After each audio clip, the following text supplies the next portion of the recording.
Hey gang, Wiggy here. Okay, let's finish off the case study here by actually taking a look at the site that I created from the sources that I showed you in the last video.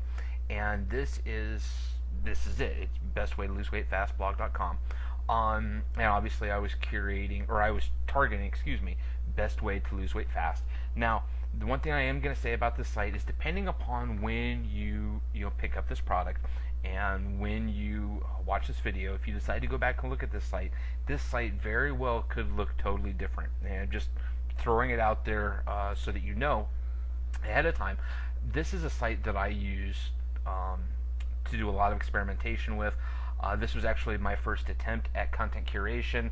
I use this to experiment with different monetization methods, ads, sidebars versus no sidebars, different backlinking methods, whatever. I use this site for, just like I say, experimenting. So different themes, whole nine yards. So it very well could look radically different depending upon when you come back and check out the site later on, with regards to when you actually watch this video. So for instance, like now, and like right now for the purpose of this video, normally there's a sidebar here. I took the sidebar out. At the very bottom of the page there's usually a post with a Twitter feed. I yanked that out.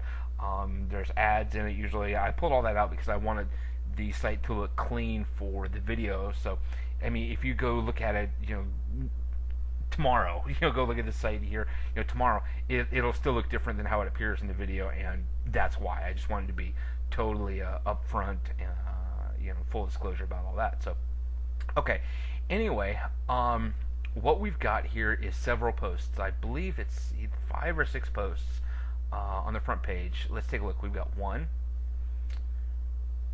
2, 3, 4, and 5, right? And you'll notice here 4 of the posts have been curated. Again, remember, there was 3 basic sources that we talked about in the last video that I had. There was the Cosmo article, which I said I ended up creating 2 blog posts from. There was the Wiki Answers article that I curated a post from, and that I curated and created a post from, and then there was the Tim Ferriss article that I curated and created a post from. So the thing I want you to notice, and then of course here this 5th post is, for the most part, there's one little curated. This is just a quote from a friend of mine. This is all 100% unique. I like to recommend no more than about, on average, 40 to 50% of your content should be curated. You could go as high as 55 to 60. I think that's pushing it a little bit. So as a whole, 50-50 can be a real good match. So how I get around that, honestly, is here.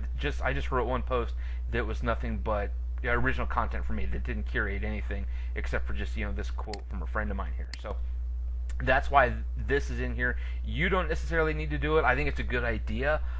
Again, there's, as I've said several times through all these videos, there's no necessarily right or wrong way to do any of this, but there's some good practices. I think throwing at least 1 post, depending upon how much content you're curating for your keyword, throwing 1 or 2 posts in there that are 100% unique and original, that don't curate anything. I just think that's a good idea. Then the rest of it, you can curate to your heart's delight. So anyway, so that's where this is. However, the thing I want you to notice is, you see all this text is all in black, right? And it's all the same, font. And then you get down to here, and you take a look, and you see it's in gray, and it's all italicized. You see all of this, and you see all of that. Compare that to how this looks, how this normal text looks. The difference is this normal black, nothing different about the font text, is original content. That's what I wrote myself. All this stuff that's in gray and it's italicized, that is all been curated content. That's all stuff that I pulled from the sources I showed you in the last video. So what I want to do is I just want to scroll through these 4 blog posts that I curated, and I want to give you an idea of how much content I pulled from these sites, and so you get an idea of how much I had to write versus how much I curated. So here's the Tim Ferriss article, and you'll see this is curated, and all of that was all curated, and then this was all curated. So I didn't write a whole ton there. Here is the article from the Wiki Answers that I curated, and of course I wrote that. I broke this up into little chunks because I just kind of pulled stuff from what people said, a lot of those different responses. Here was the question, weigh 19, or I'm 19, weigh 250 pounds, curated that, and then I curated, this, and here, and I curated that stuff, and that line, and this line, and that line, and again, you can see, I would curate something, and then I would just give my little response back, sound advice, whatever, and that's how I did it. You don't have to curate, like up here in the Tim Ferriss article, you see I curated a whole big long chunk, and then responded or wrote something back. Here, I curated literally no more than a couple lines at a time, and then wrote back, responded in kind no more than a couple lines at a time, almost like a conversation or something. So you can really go either way, it doesn't really matter.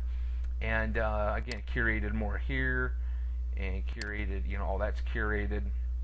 And then went a little bit bigger chunks, curated this, and I curated that.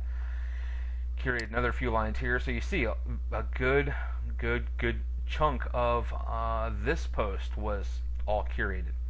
And we'll go down here, and here's the second part of the Cosmo article that I talked about when I curated from all 4 of those pages on that Cosmo article. This is all curated, and then this was all curated.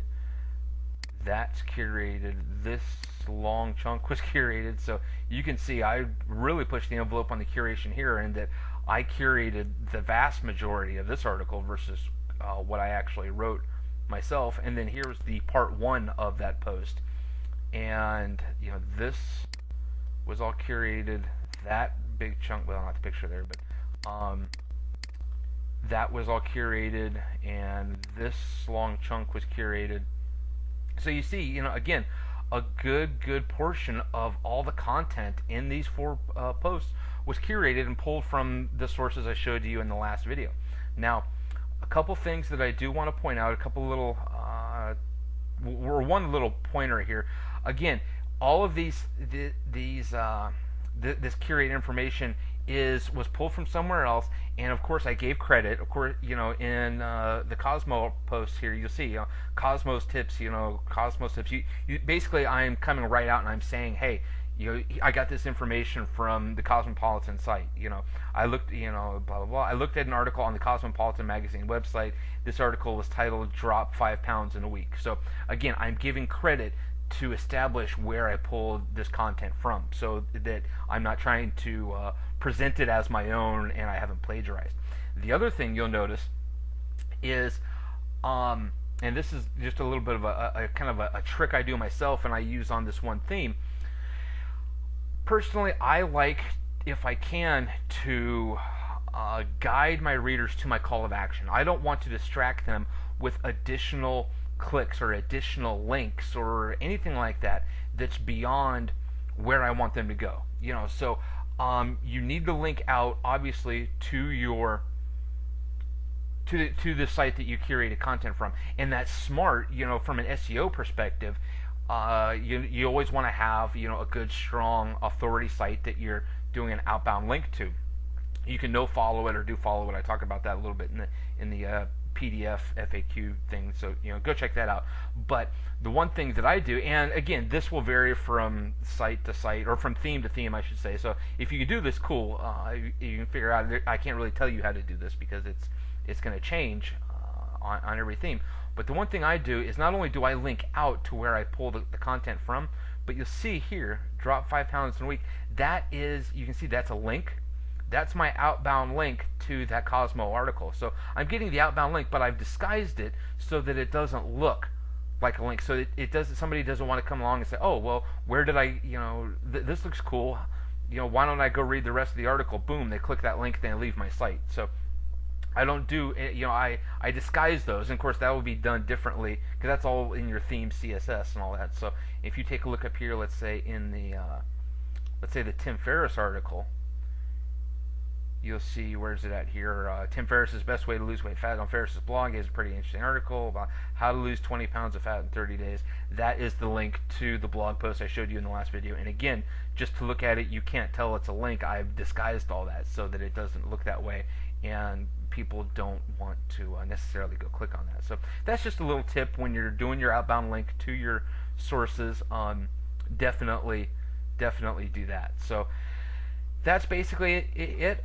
Again, of course, you curate your content, bring it over to your site, and then once you've got the content creation done, that's when you start with the rest of your business process. Of course, the next thing you're going to do is make sure all your on-page SEO is done. And I'm not going to get into that because that's not the purpose of this product here. But make sure that all your on-page SEO is done. Get your content indexed, and then start yourself on a real strong backlinking structure, that sort of thing.